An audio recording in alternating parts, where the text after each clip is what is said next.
Gipalaw man na sa kapulisan sa Pulumulok ang investigasyon kalabot sa ilanan og motibo sa mga suspect nga mipusil patay sa usa ka 43 anyos nga negosyante alas 9 pasado ang takna sa gabii Nobyembre 6, 2023. Gibutsyag ni Police Lieutenant Colonel Johnny Rick Medel, hepe sa Pulumulok Municipal Police Station, nga sa karon ilan ang gisuta ang mga ebidensya nga pwedeng gamiton batok sa mga suspect. Una na dinhi ang nadawat nga mga mensahe sa biktima.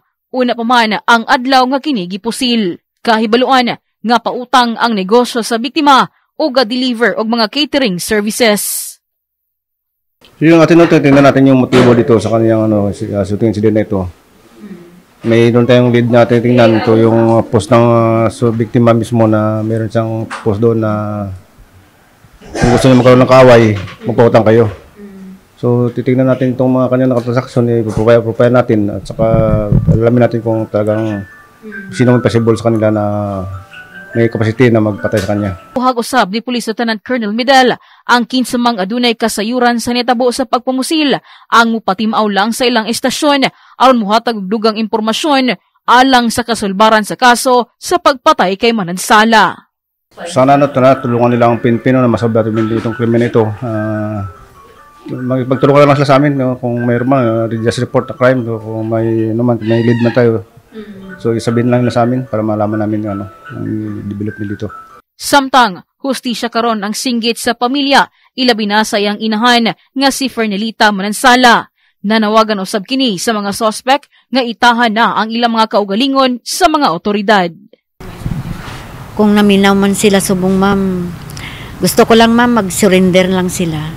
Para mag-istoryanay kami kung ano gid ang sala sang bata ko. Masakit, mahirap tanggapin, masakit masyado. Mahal na mahal kita, anak ko. Oo, may anak kami contact, pero about na lang to sa mga bata namon. Naapa siya na-share sa imo mga nanay sa puso?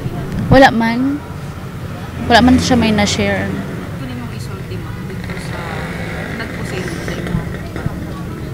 Tani makonsensya ka kag ang tao wala man sang kalaban-laban sa imo pero gitira mo gid siya patalikod kay ang imo nga gipatay bisan hindi siya perfect nga asawa pero sa mga bata niya mapalanggaon gid siya. In the heart of changing lives, kini si MJ Fernandez sa Brigada News Gen Sun. Brigada News.